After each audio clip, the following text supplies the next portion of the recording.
देखो बच्चों, अपनों ने यूनिट पहले स्टार्ट करी थी, उसका पहला अध्याय पढ़ रहे थे स्थिर विद्युत। ठीक है, डेरिवेशन और जितने भी क्वेश्चन हैं सारे हो चुके हैं। आज मैं कुछ सवाल बताऊंगा आपको। ठीक है, सवाल जो आपका 70 नंबर का पेपर रहता है उसमें से आप मान के चलो कि 10% मतलब 7 नंबर के सवाल आएंगे इसे। कितने नंबर के? और सवाल के अथवा में भी सवाल ही आते हैं।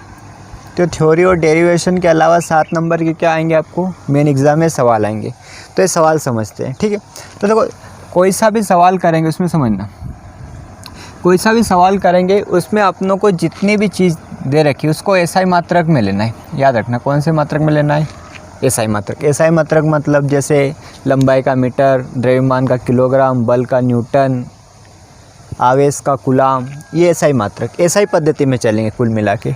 ठीक है, ये सवाल आईआईटी या जो नेट की तैयारी करते हैं उनमें भी आते हैं। उनका ये बेसिक है, मतलब उनका सिलेबस यहाँ से स्टार्ट होता है। जो तैयारी करते हैं या करवाते हैं तैयारी, वो भी यहाँ से स्टार्ट करते हैं फिजिक्स। ठीक है, पहला चैप्टर है।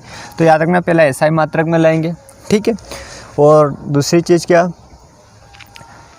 कुछ याद रखना पड़ेगा आपको, ये होता है माइक्रो। जैसे माइक्रो सी मतलब कूलाम, तो 1 माइक्रो कूलाम। माइक्रो हटेगा तो याद रखना 10⁻⁻6 लगेगा इस माइक्रो की जगह। ठीक है, और जैसे 1 मीटर बराबर कितना होता है? 100 सेंटीमीटर। ठीक है, तो यहाँ से 1 सेंटीमीटर का मान चाहिए अपनों को, तो ये 1 मीटर बटे में क्या आ जाएगा? 100, और 2 जीरो है तो 10⁻2 लिखेंगे। 10⁻2 क्या लिखेंगे? 2, और या घात ऊपर जाएगी तो माइनस हो जाएगी, और माइनस होगी तो प्लस। तो ऐसे ही यहाँ पे 10⁻2, ये रिलेशन भी याद रखना। 1 सेंटीमीटर को ज़रूरत पड़े मीटर में बदलने की, क्योंकि अपनों कौन से पद्धति में चलना है? एसआई पद्धति में। सबके मात्रक एसआई पद्धति में होनी चाहिए। तो सेंटीमीटर में कहाँ न कहाँ दे रखेगा, तो सेंटीमीटर हटा के क्या लगा देंगे? 10⁻2, तो मीटर में बदल जाएगा। ऐसे ही आवेश को कूलाम में लेना है। आवेश को क्या में लेना है? कूलाम में। तो आपको माइक्रो कूलाम में दे रखे, तो एसआई पद्धति में क्या करना है? जैसे 80 माइक्रो कूलाम, माइक्रो मतलब म्यू बोलते हैं इसको, तो म्यू को हटा के केवल 10⁻6 करना है। कूलाम यही रहेगा। म्यू का मान कितना है? 10⁻6।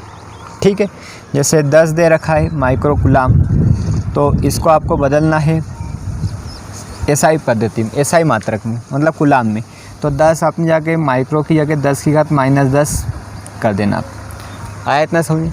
ठीक है, फिर इसमें याद रखना इलेक्ट्रॉन पर आवेश की ज़रूरत पड़ेगी। इलेक्ट्रॉन पर कितना आवेश होता है तो अभी बता दूं आपको, 1.6 × 10⁻19 कूलाम।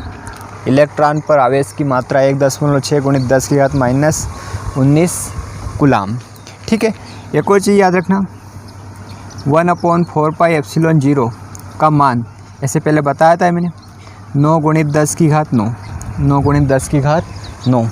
ठीक है, नमक Nm प्रति सी, और पीछे पे दोनों पे इसको लगाए मात्रक। कैसे आया बाद में बताना, बाद में बताऊंगा कैसे आया, अभी याद रखना ये इसका एसआई मात्रक है। ठीक है, तो ये चीज़ इतनी आई आपको समझे। अब सवाल करेंगे।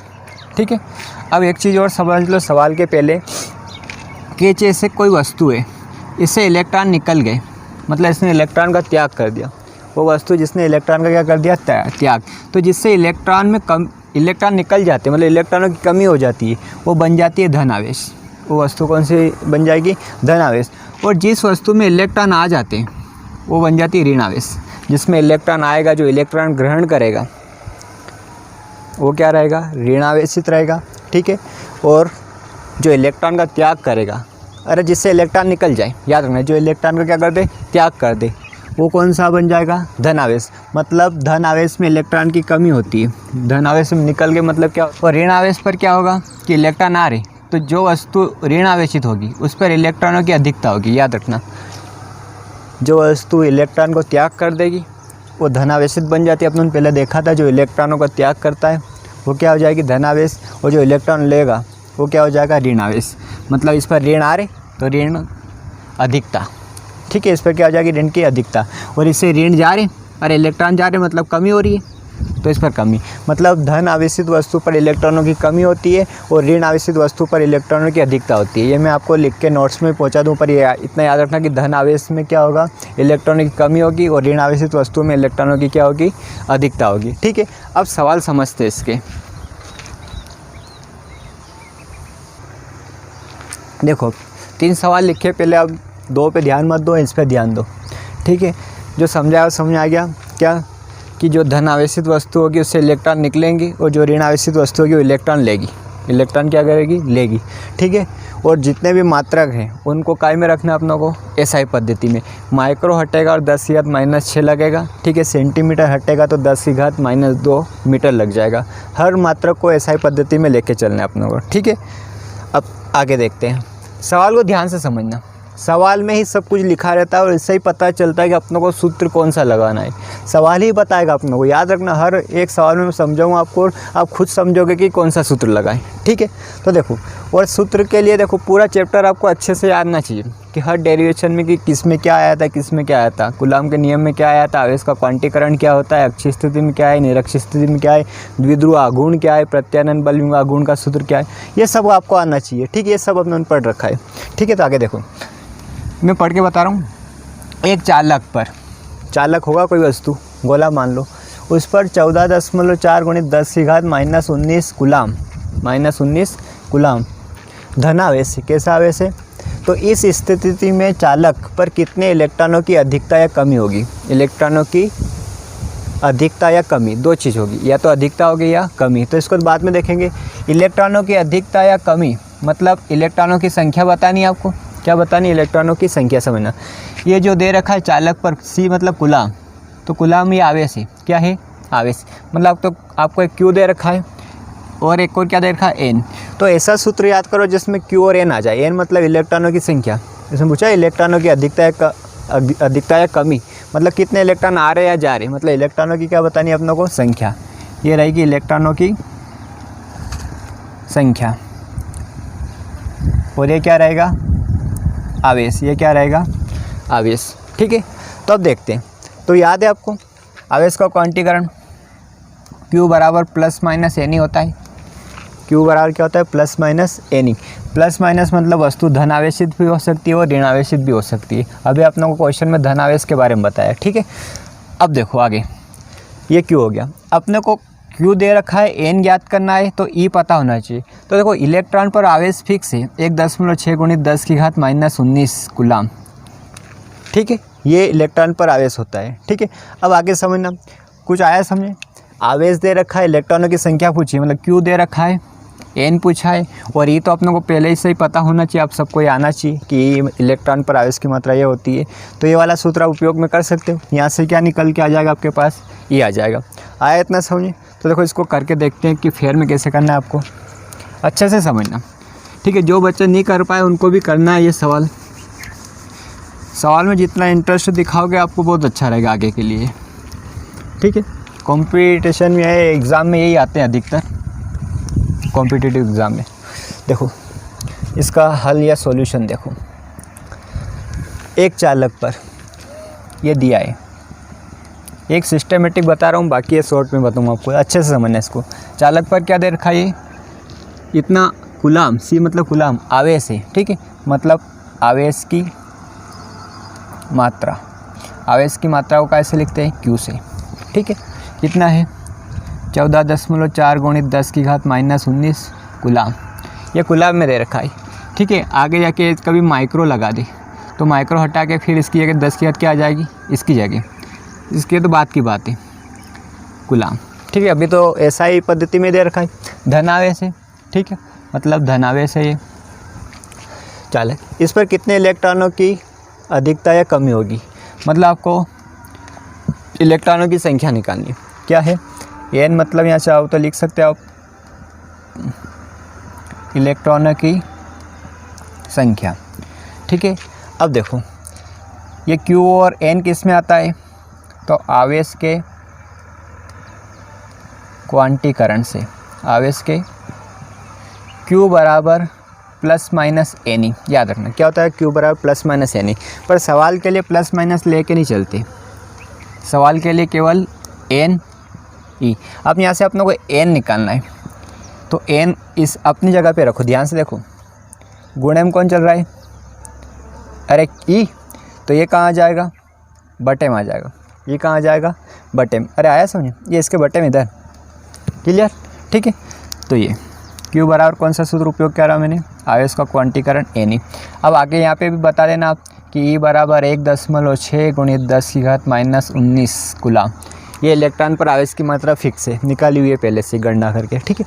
तो एन बराबर आवेश क्या है चालक पर 14.4 गुणित 10 की घात -19 और बटे इलेक्ट्रॉन, ई मतलब इलेक्ट्रॉन पर आवेश, ये होता ही है 1.6 गुणित 10 की घात -19। देखो पीछे बचेगा, एक जैसा ही कट गया, ठीक है। अब देखो दशमलव, आपने पुरानी कक्षा में सीखा होगा, आपने भी सीखा होगा कि जब भी दशमलव हटाते तो दशमलव के बाद एक अंक है तो ऊपर 1 0, ठीक है। ऐसे ही यहाँ से भी दशमलव हटाओगे आप, दशमलव हटाओगे तो दशमलव के बाद कितने अंक, 1, तो यहाँ पे भी कितनी जीरो लग जाएगी, 1, ठीक है।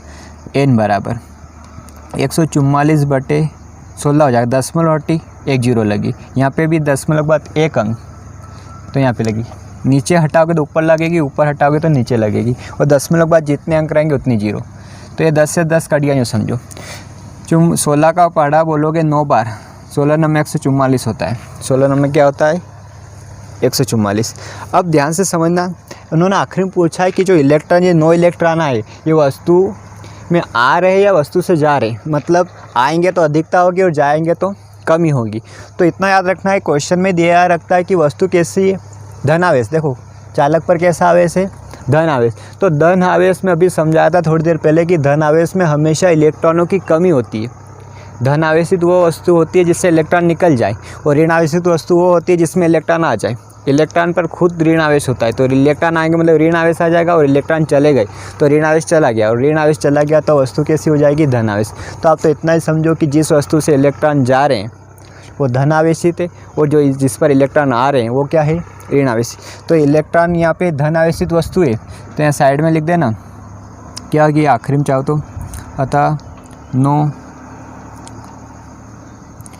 इलेक्ट्रॉनों की वस्तु कैसी है, धन आवेश, तो क्या होगी, कमी होगी, क्या होगी, ऋण आवेशित होती तो ऋण पे आते हैं, आया इतना समझ, ठीक है। ये 16 कम 16, 16 में 144 होता है, 16 में 160 हो जाता है, 16 कम में तो 9 बार जाएगा। अब देखो एक बार और सवाल है, देखो एक वस्तु पर 80 माइक्रोकूलम ऋण आवेश है, कैसा आवेश है, ऋण आवेश। तो आवेश दे रखा है, मतलब आपको डायरेक्ट देखो दिया ही, आप पूरा लिख लेना आवेश की मात्रा, मैं डायरेक्ट बता रहा हूँ आप, 80 माइक्रोकूलम ये दे रखा है। तो अब यहाँ काम पड़ेगा माइक्रो का, 80 गुणित 10 की घात, माइक्रो हटेगा तो 10 की घात -6 लगेगा, याद रखना। माइक्रो का मतलब क्या था, बहुत कम, ठीक है। माइक्रो माइनस में चलिए ना, बहुत कम, मतलब 1 के बटे में ये 6 जीरो, कितनी जीरो रहेगी, 10 का ही भाग दोगे तो 0.1 आ जाता है, सोचो इसमें कितनी जीरो लगेगी, 5-6 और लग जाएगी, ये वाला बहुत कम है माइक्रो में। तो आवेश बहुत कम है, आवेश की मात्रा ये, उस पर सामान्य अवस्था में कितने इलेक्ट्रॉनों की अधिकता है, सामान्य अवस्था में कितने इलेक्ट्रॉनों की अधिकता है, अधिकता मतलब इलेक्ट्रॉन कितने अधिक है, इलेक्ट्रॉन क्या है, कितने अधिक है। तो कुल मिला के इलेक्ट्रॉनों की संख्या को क्या लिखते हैं, एन। इलेक्ट्रॉनों की संख्या ज्ञात करनी है आपको, एन बराबर ये ज्ञात करना है। और इतना याद रखना, इलेक्ट्रॉन पर आवेश ये तो फिक्स है, यूनिवर्सल है। इलेक्ट्रॉन पर आवेश कितना होता है, 1.6 गुणित 10 की घात -19 कूलम। अब इसकी कैलकुलेशन समझना, यहाँ आप लिखना आवेश के क्वांटीकरण से Q बराबर ± एन ही होता है, पर सवाल के लिए केवल एन ही लेके चलेंगे, ठीक है, क्योंकि वो फिक्स कर देते हैं कि वस्तु ऋण आवेशित है या धन आवेशित है, या धन का बोल या ऋण का है, ये खुद बता देते हैं, ठीक है, अपनों को नहीं लेना है ±। अब यहाँ से एन का मान निकालोगे तो इधर आ जाएगा, अरे इसके बटे में आ जाएगा, मतलब Q बटे क्या हो जाएगा, E, क्लियर। आगे एन अपनी जगह पे, ये Q मतलब होता है आवेश की मात्रा, तो आवेश की मात्रा दी थी माइक्रो कूलम में, तो अपनों ने उसको कूलम में बदला था, कैसे, 10 की घात -6 का गुणा करके, ये हो गया था, बटे इलेक्ट्रॉन पर आवेश 1.6 गुणित 10 की घात -19, 10 की घात क्या हो जाएगा, -19। अब समझना, यहाँ नहीं कटेगा ये, ठीक है। तो देखो यहाँ से फिर मैंने ये दशमलव हटाई, तो दशमलव के बाद पीछे देखो एक अंक, तो एक के बाद एक जीरो। ठीक है, आगे करेंगे इसको, तो ये हो जाएगा 80/16। 80 बटे क्या हो जाएगा 16।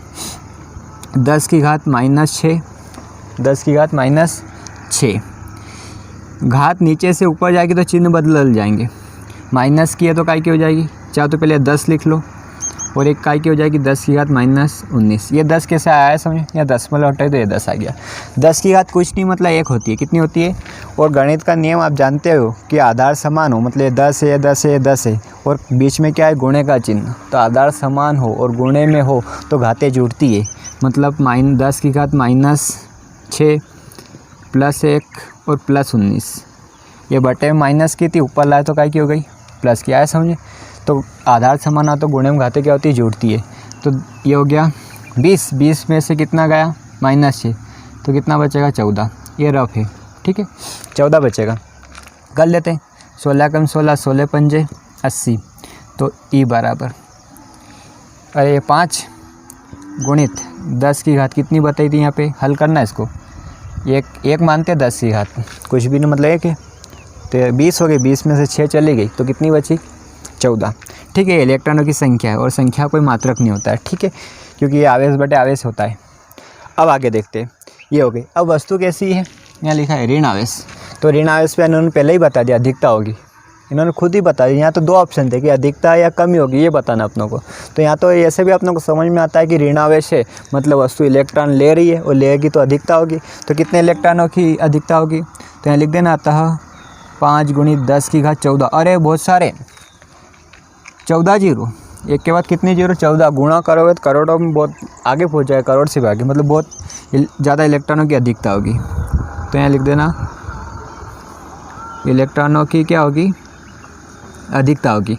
और अधिकता क्यों होगी, आप खुद जानते हो कि वस्तु ऋण आवेशित है। कमी कब होगी, जब वस्तु कैसी होगी, धन आवेश होगी। आयत ने समझे। एक और समझते हैं इसी पैटर्न का एक सवाल, ये 2018 में आया था और ये एनसीईआरटी का सवाल है। एनसीईआरटी के भी करवा रहा हूँ, दूसरे भी करवा रहा हूँ मैं आपको। ऊन से रगड़े जाने पर कोई पॉलीथीन का टुकड़ा, पॉलीथीन मतलब आप समझ लो प्लास्टिक समझ लो, कि ऊन से रगड़ने पर कोई भी वस्तु आवेशित हो जाती है। जैसे बताया था शुरू मैंने, ऐसे घिसोगे तो वस्तु को, छोटी छोटी वस्तु को आकर्षित करने लग जाती, मतलब आवेशित हो जाती है। तो किससे रगड़ा उन्होंने, ऊन से रगड़ा किसको, पॉलीथीन के टुकड़े को। तो ये इसके ऋणावेश से आवेशित पाया गया, इतने आवेश से, मतलब इतना आवेश आ गया इसमें। ऊन के कपड़े से पॉलीथीन को रगड़ने पर इस पर इतना आवेश आ गया, कितना 3 गुणित 10 की घात -7 कूलाम। आवेश का मतलब कूलाम। ऋण आवेश से आवेशित पाया गया। स्थानांतरित मतलब जैसे ऊनी कपड़े से घिसा पॉलीथीन को, तो एक वस्तु से दूसरी वस्तु में इलेक्ट्रॉन जाएंगे तो स्थानांतरित हो गए, एक जगह से दूसरी जगह चले गए। मतलब कि कहने का कि किस पदार्थ से किस पदार्थ में, ऊन से पॉलीथीन में या पॉलीथीन से ऊन में, वो बाद में बात करेंगे, चले गए। तो इलेक्ट्रॉनों की संख्या अंकलित करो, मतलब इलेक्ट्रॉनों की संख्या बतानी है। तो ध्यान से देखो, एक बात खुद ही सोचो कि Q दे रखा है, ये आवेश है, और इलेक्ट्रॉनों की संख्या है, मतलब N है, Q और N है। तो ऐसा सूत्र याद करो जिसमें Q और N आ जाए। तो अपनों को पता है कि Q बराबर N ही होता है, और ये अपनों को पता है ये होता ही है। आया इतना समझ। अरे Q दे रखा है और इलेक्ट्रॉनों की संख्या पूछी है, तो करते हैं इसको आगे हल। इसका आवेश की मात्रा लिखना दिया, ऐसा पूरा सिस्टमेटिक ऐसा करना है आपको, ठीक है। Q 3 गुणित 10 की घात -7, माइक्रो लगा नहीं, लगा होता तो क्या करते, माइक्रो को हटा के 10 की घात -6 चिपका देते हैं वहाँ पे। आगे N पूछा है आपसे, और हाथ लगे ये भी लिख लो कि E पर इलेक्ट्रॉन पर आवेश कितने कूलाम होता है। सब SI पद्धति में ही चल रहे, अभी SI मात्रक दे रखे हैं ना कूलाम। तो आवेश के क्वांटीकरण से, Q बराबर क्या होता है NE, क्या रहेगा NE, प्लस माइनस नहीं लगाएंगे सवाल में, ठीक है। तो Q यहाँ से N का मान बताओ तो ये बटे में आ जाएगा, तो Q बटे कितना हो गया E। आते ऐसे सवाल है एग्ज़ाम में, Q बटे E। N ज्ञात करना अपनों को, इलेक्ट्रॉनों की संख्या। Q आवेश दे रखा है पॉलीथीन पर कितना, 3 गुणित 10 की घात -7 बटे इलेक्ट्रॉन पर आवेश 1.6 गुणित 10 की घात बताओ -19। ये याद रखना, इलेक्ट्रॉन पर आवेश पहले बताया था, ऑब्जेक्टिव में पूछते हैं। अब देखो यहाँ से नीचे ये दशमलव है, ये दशमलव हटाई मैंने, तो ऊपर दशमलव के बाद एक अंक था पीछे, तो 1 0 लग जाएगी। n 3 गुणित, समझना यहाँ पे गुणा करोगे तो 30 हो जाएगा। नहीं आया तो संख्या पास में लिख लो, 10 की घात -7 बटे में है ये 16 हो गया, दशमलव हट गए। अब ऐसे ही इसको ऊपर ले जाओ, तो 10 की घात -19 है तो प्लस की 19 हो जाएगी। क्या हो जाएगी? प्लस की 19। ठीक है, इसको आगे बढ़ाओगे तो n बराबर ये हो गया 30 बटे 16 गुणित, अभी बताया था गुणे में आधार समान और घातें जुड़ती है, तो ये -7 + 19 ये 10 की घात में हो जाएगी। आधार एक बार लिखा था, तो 19 में से 7 गए तो कितना बचेगा? 10 की घात प्लस का 12, तो 10 की घात कितनी आ गई? प्लस का 12 आ गई। ठीक है, अब आगे, अब अपने को 30 में 16 का भाग देना है।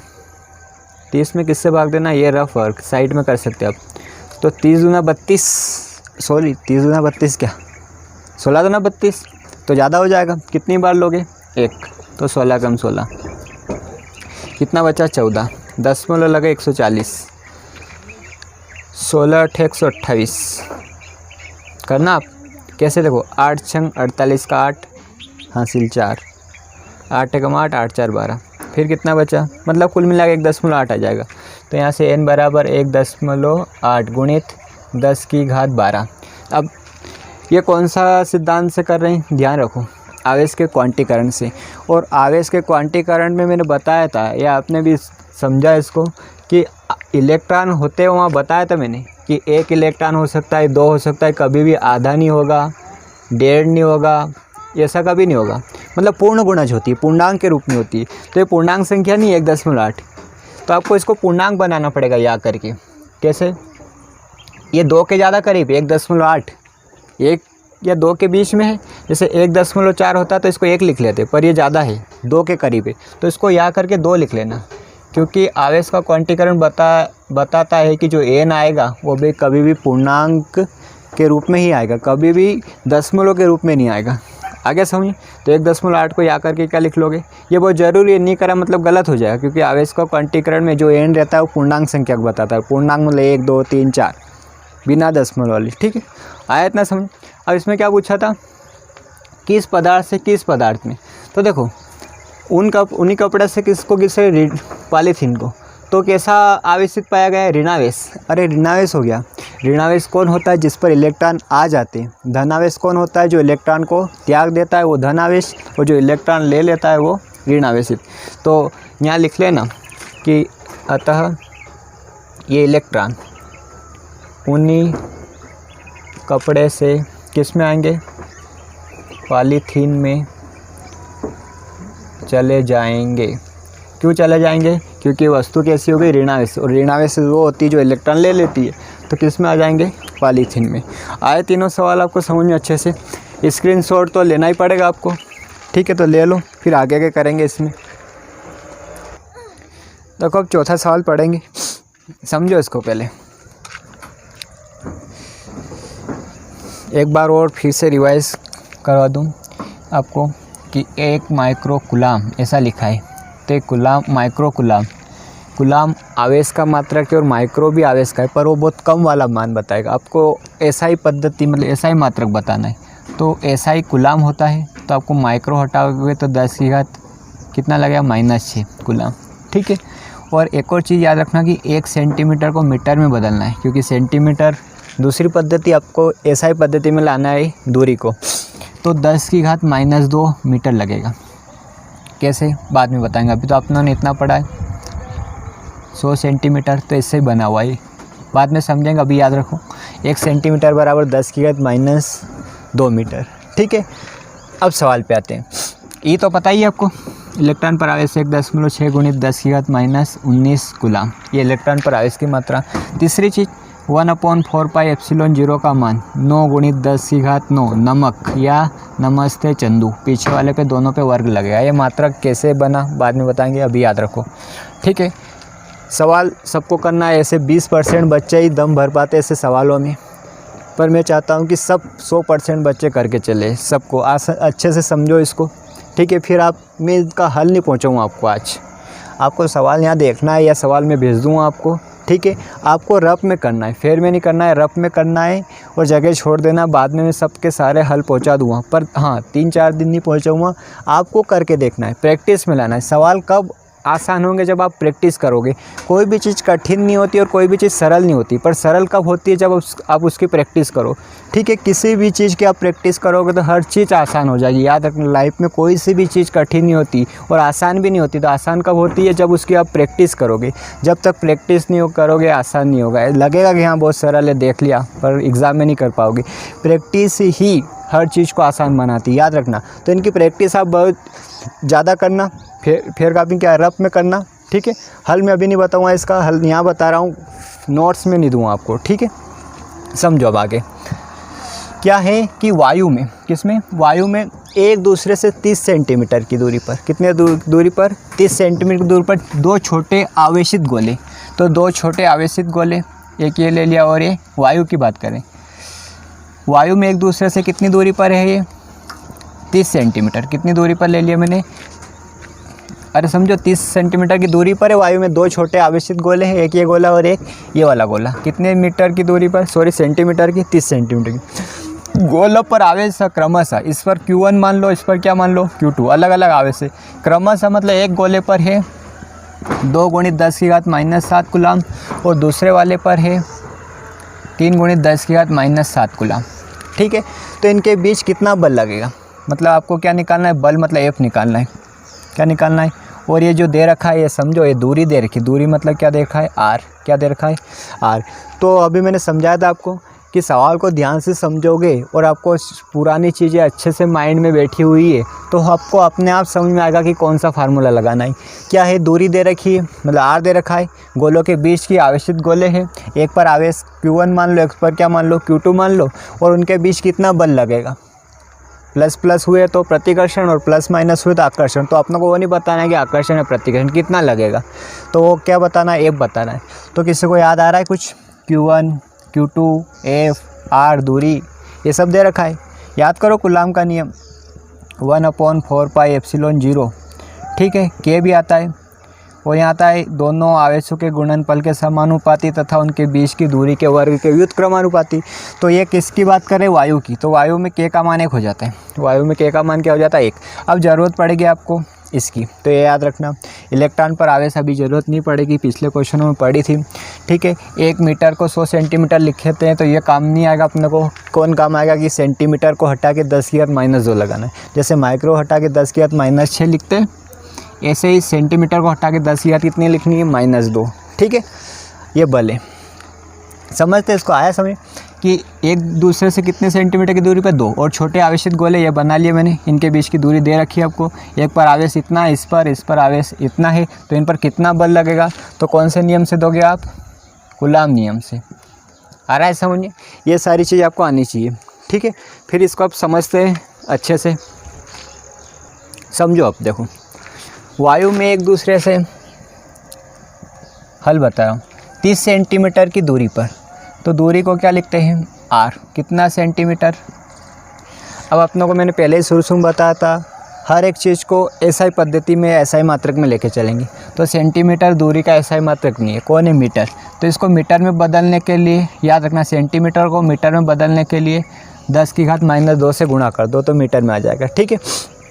तीसरी चीज़, गोलों पर आवेश क्रमशः, तो एक को Q1 लिख लो, 2 × 10⁻⁻7, ये कूलम में दे रखा है ऑलरेडी, ठीक है। ज़रूरत नहीं अब इसको माइक्रो होता तो बदलते। Q2 मतलब दूसरे गोले पर आवेश की मात्रा, ये भी कूलम में दे रखी है। कितना बल लगेगा? तो बल क्या है? F ज्ञात करना आपको। तो यहाँ लिखोगे आप कूलम नियम से। सबका ध्यान इधर होना चाहिए, अच्छे से समझना, ठीक है। सवाल भी आते हैं 7 से 8 नंबर तक के आते हैं, ज़्यादा 12 नंबर के भी आ जाते हैं कभी कभी, ठीक है। और सवाल के अथवा में सवाल ही आते हैं, तो आपको ये करना ही पड़ेगा। तो अच्छे से समझ लो एक ही बारी में। कूलम नियम से क्या होता है कि जो बल होता है वो समानुपाती होता है Q1/Q2, sorry Q1 Q2 × R²। समानुपाती हटाया था, K आया था, और K का मान बताओ क्या रखा था? 1/4 pi epsilon 0 into Q1 Q2 upon में क्या आ जाएगा R²। क्या आ जाएगा R²। अब मान समझना, यहाँ बता देता हूँ 1/4 पाई, इसका मान पहले भी उपयोग करा था, 9 × 10⁻9 न्यूटन के बल से प्रतिकर्षित कर रहा था, एकांक आवेश की परिभाषा में देखा था अपनों ने। तो नमक, ये इसका मात्रक, पीछे वाले दोनों वर्ग लग गया। तो देखो बल निकाल रहे हैं कि दूरी पूछी है, सॉरी बल ही पूछा है ये। तो बल F बराबर, इसका मान होता है 9 × 10⁻9 Q1 मतलब पहले गोले पर आवेश की मात्रा ये वाली, 2 × 10⁻7 गुणित Q2 ये वाला, इस पर क्या है 3 × 10⁻7 बटे में, इसका मान रखा गया डायरेक्ट, यही होता है। अरे इतना को ये लिख दिया अपनों ने। अब R² मतलब दूरी, तो दूरी कितनी है समझना हो, 30 गुणित, क्योंकि ये सेंटीमीटर में नहीं ले सकते, ऐसा ही पद्धति में चाहिए, तो ये वाली ली थी 3 × 10⁻- दूरी। अब देखो R होता तो आप ये रख सकते थे, अभी क्या है R का वर्ग मतलब 2 बार है, तो आप इसको कितनी बार लिखोगे 2 बार। याद से यही गलती करते बच्चे कि केवल R का मान लिख देते, R का नहीं R वर्ग का है, मतलब R कितनी बार है 2 बार, ऐसा है। R² को R × R लिख सकते नहीं, तो यहाँ पे भी रखाएगी, यहाँ पे भी रखाएगी। क्लियर, आगे बढ़ेंगे। देखो जो करता है उसको काट दो, नहीं करता है उसको रहने दो। तो पहले स्टेप ये करो कि संख्या को आगे ले आओ। जैसे अभी तो कट रहा है, कैसे 3 से काटो, 3 × 9 3 धाम 30, अरे हो जाएगा। और कुछ तो ये रहा 3 एकम 3 3 धाम 30, ठीक है। अब समझो संख्या को पहले लिख लो और 10 की घात वाले को अलग कर लो। यहाँ पे 10 की घात 9 है, ये 2, ये 3, ये 2 और कोई बचा है नहीं। अब क्या बचा है, एक 10 की घात 9 बचा है, एक 10 की घात -7 बचा है, एक और 10 की घात -7, ये और ये यहाँ लिख लिया, ठीक है। अब बटे पा जाओ, यहाँ लिखा है 10, कट के 10 बचा था, यहाँ क्या बचा है, यहाँ पे भी 10, और घात वालों को ऊपर ले जाओ। घात वालों को कहाँ ले जाओ, ऊपर। तो 10 की घात -2 है, ऊपर जाके प्लस की 2, ठीक। ऐसे ही 10 की घात -2 है, ऊपर जाके प्लस की 2, क्या हो जाएगी प्लस की 2। और कोई कटता है क्या, देख लो, नहीं कटे तो आगे बढ़ाएंगे। 3 दूना ये क्या हो जाएगा 6 गुणित, अब समझो, अरे समझो क्या कि 10 की घात 2 का मतलब होता है, देखो याद रखना, ये ऐसे ही बता रहा हूँ रब, 10 की घात 2 आप खुद जानते हैं, वर्ग करोगे तो स्क्वायर होता है, मतलब 10 × 10 होता है, कितनी बार है 100, तो इसका मतलब 100 ही है। तो ये 10 ये कट जाएगा पूरा, नहीं आया समझ में तो पूछना, अरे आ जाएगा। 10 × 10 करोगे तो 100, और ये भी 100 ही लिखा है, 10 की घात 2 मतलब 10 × 10 आ जाएगा समझ। तो ये हो गया, आगे वाला क्या हो गया 6। अब देखो 10 10 10 आधार समान है तो गुणे में घातें जुड़ती है, तो ये रफ वर्क है आपका, यहाँ हल करके देख लेना। 10 की घात आधार एक बार लिखेंगे, 9 -7 -7 और ये प्लस का 2, तो पहले प्लस वाली जोड़ लो। तो 11 -14 मतलब 10 की घात, ये 11 हो गए -14, तो 10 की घात कितनी बचेगी -3, 10 की घात कितनी बचेगी -3, तो ये हो गया 6 गुणित 10 की घात, इन सबको हल कर लिया, -14 में और 11 माइनस का 3, माइनस का क्या हो जाएगा 3, और बल है तो बल का मात्रक याद से, मात्रक नहीं लिखोगे तो नंबर कट जाएंगे, बल का मात्रक क्या हो जाएगा न्यूटन। आया इतना समझो, नहीं आया तो एक और सवाल देखते हैं। देखो 0.4 माइक्रोकूलम, ठीक है, आवेश के किसी छोटे गोले पर किसी अन्य छोटे गोले, मतलब 2 गोले, एक छोटा गोला और अन्य लिख दिया छोटे गोले, छोटे आवेशित गोले के कारण वायु मतलब आपको के नहीं लेना है, वायु बोल दे तो के का मान 1 हो जाएगा। वायु का पराविद्युतांक 1 होता है और धातु का अनंत, पढ़ा करो पीछे का थोड़ा। वायु में 0.2 न्यूटन बल, मतलब आपके पास बल मतलब F आ रहा है, ध्यान से समझना। माइक्रोकूलम आवेश तो इसको Q1 मान लो, 0.4 माइक्रोकूलम, और एक और आवेश की मात्रा दे रखी है छोटे बल किससे यानी छोटे आवेशित गोले के कारण बल लगता है।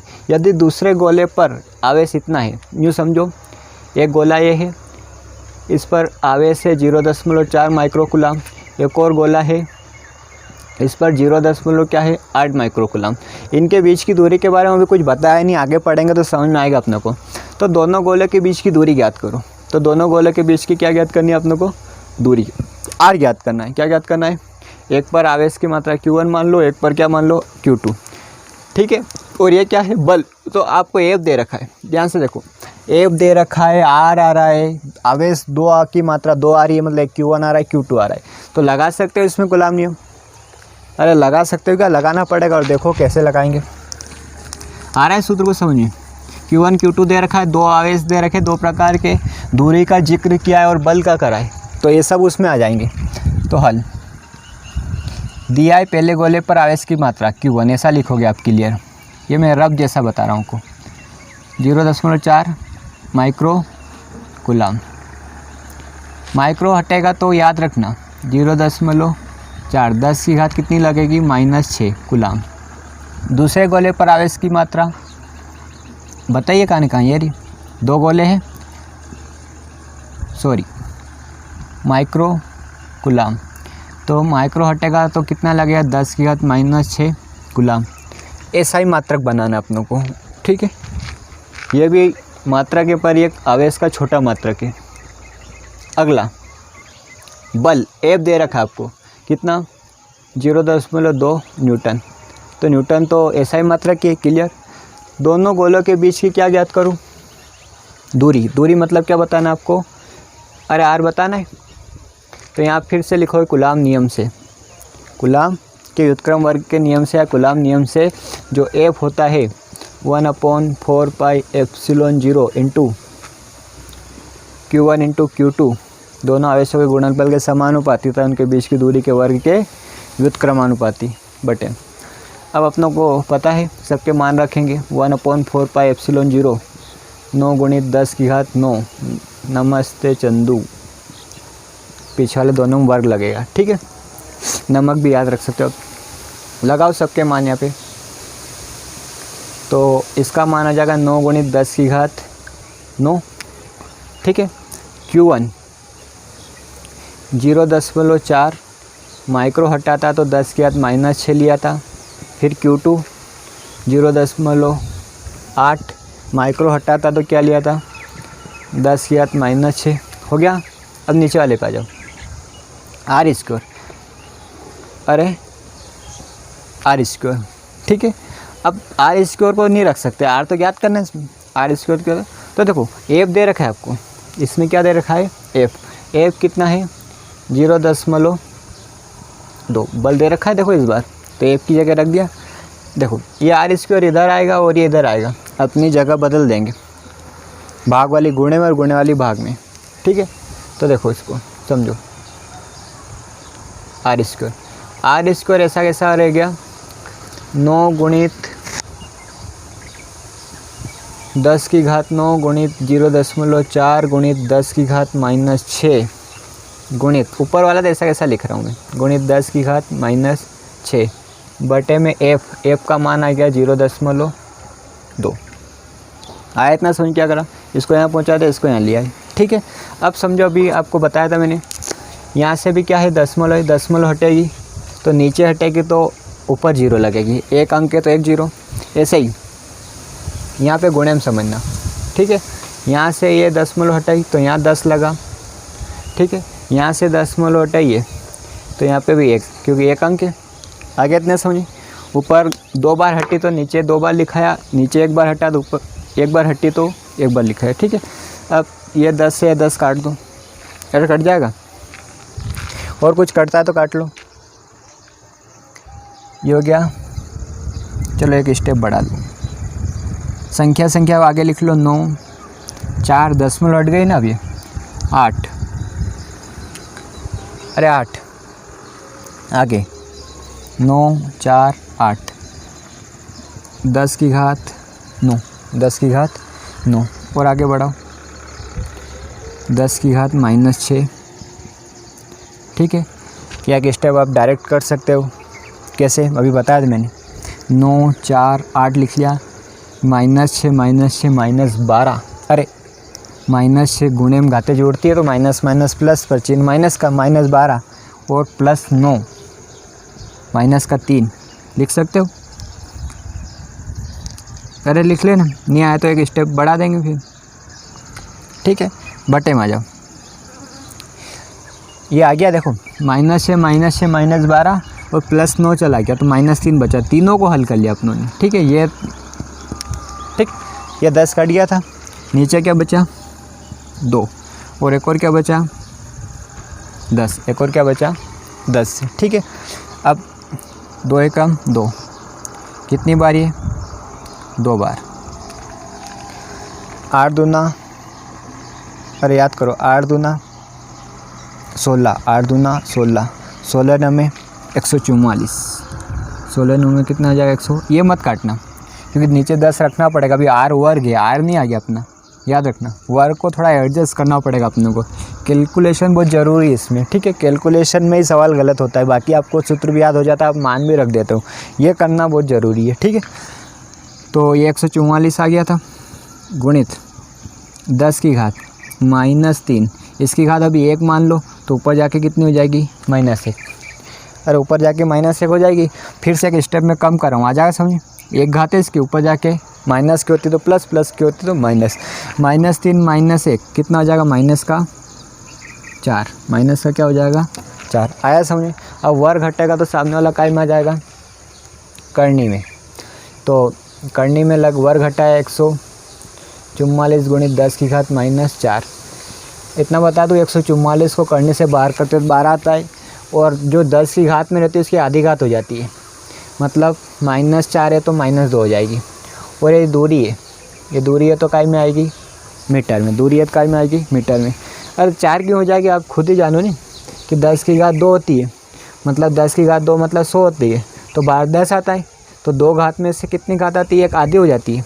रूट से 12 आती घात 10 की, केवल किसकी घात, केवल 10 की, 2 होती तो 1 हो जाती, 4 होती तो 2 हो जाती, 8 होती तो 4 हो जाती, तो 4 है तो 2 हो गई, पर माइनस अपनी जगह पे। अब देखो कभी कभी आंसर सेंटीमीटर में भी बता देते, ये भी सही है, ये दूरी है, मीटर क्यों लिखा, क्योंकि दूरी ज्ञात करें और दूरी मीटर में आती है, ऐसा ही मात्रक है। यदि सेंटीमीटर में लेना है, काय में लेना है सेंटीमीटर, तो देखो 10 की घात -2 मीटर ऐसा लिखा है, 10 की घात -2 मीटर, तो कान का बताया था मैंने, ये नहीं बताया तो याद रखना, यहाँ चेंज करा था इसमें, क्या नहीं करा, इसमें नहीं करा। तो देखो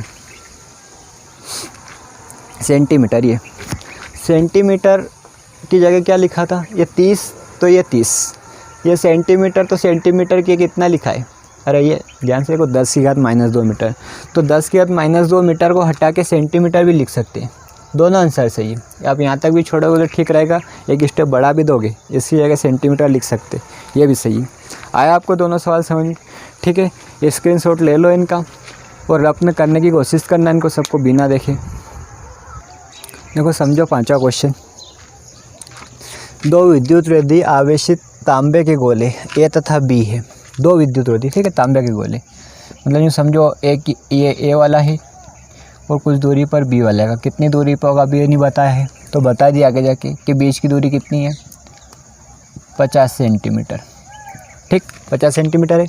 दोनों गोलों पर पृथक पृथक मतलब अलग अलग, दोनों पर अलग अलग आवेश 6.5 गुणित 10 की घात -7, मतलब इस पर भी अलग अलग है ना, मात्रा बराबर है पर दोनों पर अलग अलग, ये अलग है ये अलग है। कितना है 6.5 गुणित 10 की घात -7 गुना, बराबर दे रखा है।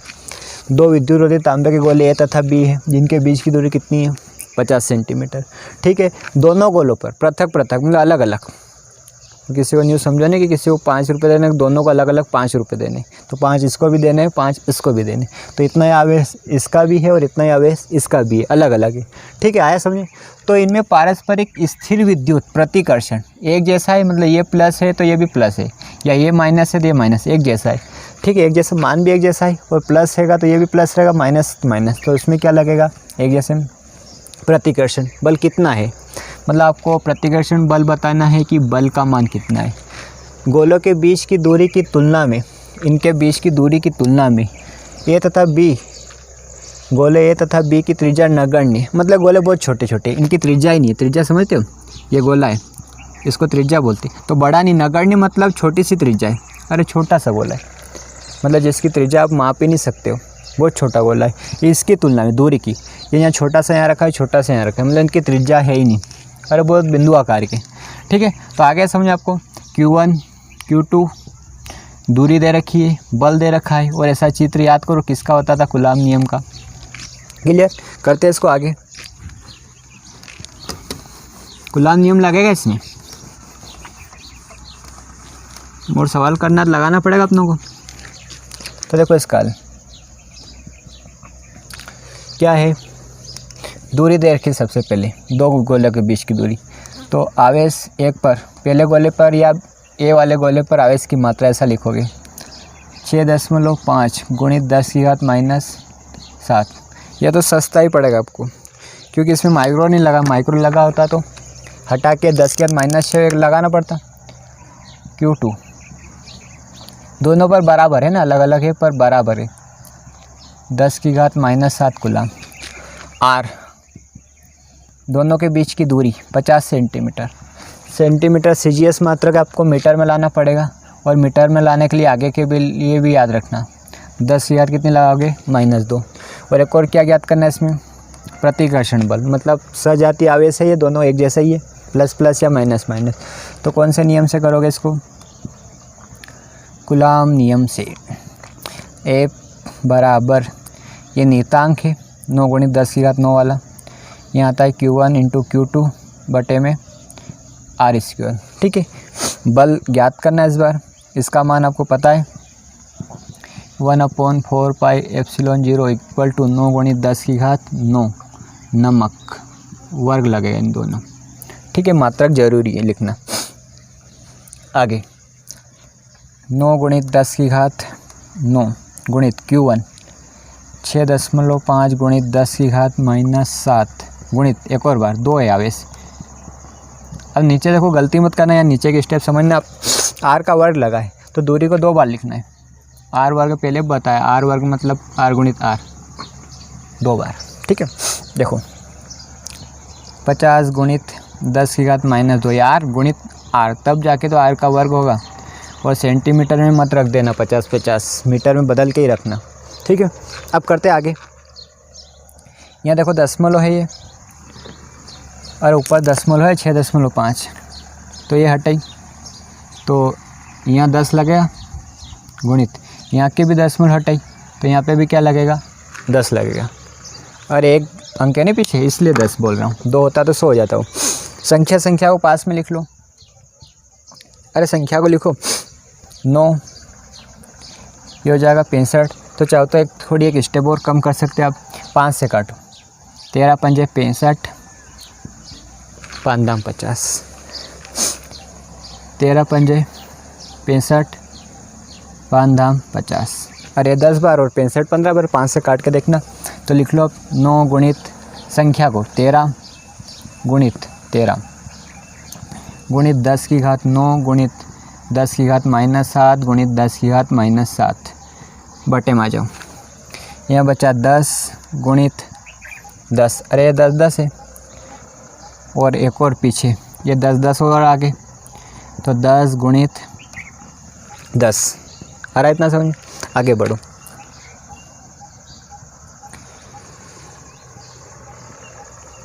एक स्टेप करना, ध्यान से समझना इस स्टेप को। 13 का 13 में करते तो 169 आता है। देखो 13 का 13 में कर लिया मैंने, 169 आता है, आप भी जानते हो। और 9 का करना है फिर से, ये रफ कार्य अलग से कर लेना।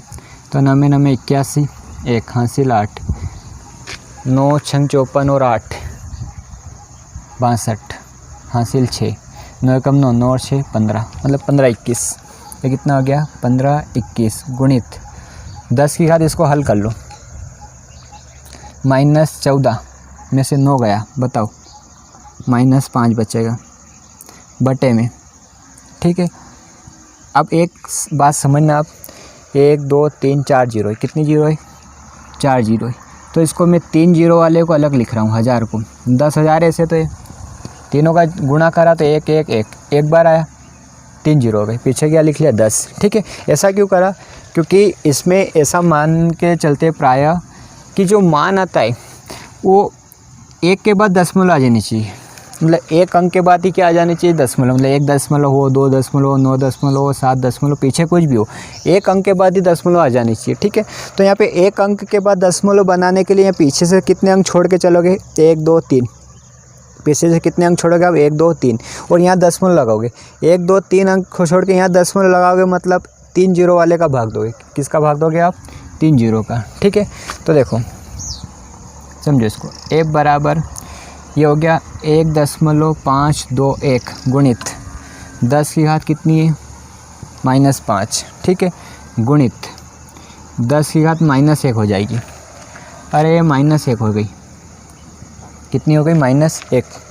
आया समझ, -7 कितनी हो गई थी, -14, 14 और ये 9 गया, -14 में +9 करो, -5 बचा था। अब ये 10 ऊपर गया, इसकी एक घात मान लो आप, अरे होती है, तो एक गई तो काय की हो गई, माइनस की। ठीक है, ये अलग है, माइनस की हो गई। ये 3 जीरो कहाँ गई, तो एक जीरो ने भाग दिया तो दशमलव यहाँ आई, दूसरी जीरो ने भाग दिया तो दशमलव यहाँ आई, और तीसरी जीरो ने भाग दिया तो दशमलव यहाँ आ गई, मतलब यहाँ आ गई है 1 दशमलव। और ऐसा ही आंसर चाहिए आप लोगों को 1 दशमलव। ठीक है, ये 15 21। अब यहाँ ए बराबर क्या आ जाएगा, 1.521 गुणित -5 -1 -6, और बल का मात्रक क्या आएगा, न्यूटन। आया समझ, आप करके देखना एक बार, और इसको एक और अगले सवाल पे आते हैं। एक बिंदु पर 15 माइक्रोकुलाम, कितना कुलाम, तो इसका हल समझना। कुलाम से समझ में आता है आवेश की मात्रा है, आपको एसआई पद्धति में लाना पड़ेगा। तो कुलाम को हटा के क्या लगता है, सॉरी कुलाम को थोड़ी, माइक्रो को, 10 की घात -6 कुलाम। आवेश पर इतने का बल, बल मतलब F, 2.5 न्यूटन का बल लगता है, N मतलब न्यूटन। तो क्या विद्युत क्षेत्र की तीव्रता ज्ञात करो। विद्युत क्षेत्र की तीव्रता को E से लिखते हैं, कैसे लिखते हैं, E ज्ञात करना है। तो ऐसा कोई सूत्र बताओ जिसमें तीनों आ जाए। याद है आपको, विद्युत क्षेत्र की तीव्रता आवेश बटे बल बताया था, अरे आवेश बटे बल नहीं, बल बटे आवेश। E बराबर याद करो F/Q, F/Q, अरे होता है। तो F का मान 2.25 गुणित आवेश ये वाला 15 गुणित 10 की घात -6। अब देखो ये दशमलव हटाएंगे, तो दशमलव के बाद हर बार एक अंक आ रहा था, इस बार 2 आया है। ठीक है, तो समझना बटे में, 1 के बटे में, क्योंकि दशमलव कहाँ हटा रहे, ऊपर हटा रहे, तो जीरो कहाँ लगेगी, 1 के बाद कितनी जीरो, 1 2, तो 2 जीरो हो गई। आया इतना समझ। ठीक है, आगे देखेंगे इसमें। ये हो गया 225, मतलब E बराबर 225/15 गुणित ये 10 की घात ऊपर जाएगा तो, अरे ऊपर ले जाओ इसको, कितना हो जाएगा, +6 गुणित 10 की घात -2। कैसे, 100 का मतलब होता है 10 की घात 2, नीचे है तो प्लस की, ऊपर जाके माइनस की। अरे कर लोगे आप, 15 कम 15, 15 का 15 में गुणा करते तो 125 आता है। तो हो गया 15 गुणित 10 की घात 4 बचेगी। क्यों, क्योंकि आधार सामान्य घातें जोड़ेगी, 6 - 2 4 बचेगी। अब इसका मात्रक बताओ, बहुत बार आया अक्षीय निरक्षीय स्थिति में, इसको तो निकाला था अपनों ने, क्या होता है, न्यूटन प्रति कूलम। मात्रक बहुत ज़रूरी है। ठीक है, मात्रक नहीं लिखा आपने तो कहीं ना कहीं इसके नंबर ज़रूर कटते हैं। ठीक है, अच्छे से देख लो, स्क्रीनशॉट लेना तो ले लो, और रफ में करके देखना, इनको फेर में जगह छोड़ देना अभी,